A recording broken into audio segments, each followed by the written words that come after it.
একদিন নদীর উপর একটি সেতুতে দাঁড়িয়েছিল দুই প্রেমিক প্রেমিকা, কমলা রঙের পুরুষ বিড়াল আর রূপালী ধূসর রঙের স্ত্রী বিড়াল। তারা দুজন হাতে জুসের গ্লাস নিয়ে পরস্পরের চোখে তাকিয়েছিল। মুহূর্তটা ছিল যেন জাদুকরী। কিন্তু হঠাৎ সব কিছু বদলে গেল। পুরুষ বিড়াল ঠেলে ফেলে দিল গর্ভবতী স্ত্রী বিড়ালকে নদীতে। সে পড়ে যেতে যেতে কাঁদতে লাগল, আমাদের সন্তান!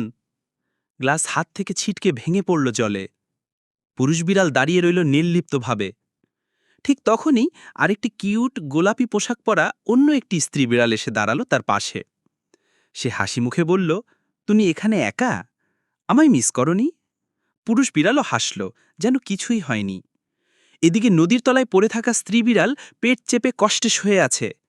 সে গর্ভবতী। দুই পুলিশ বিড়াল তাকে দেখে বিস্মিত হল ও উদ্ধার করল। সে গর্ভবতী, তাড়াতাড়ি হাসপাতালে নিতে হবে। হাসপাতালে অচেতন হয়ে শুয়ে লইল সে। এক মহিলা বিড়াল তার চিকিৎসা করছিল। আশ্বস্ত কণ্ঠে বলল, চিন্তা করো না, তুমি আর তোমার বাচ্চা নিরাপদ থাকবে।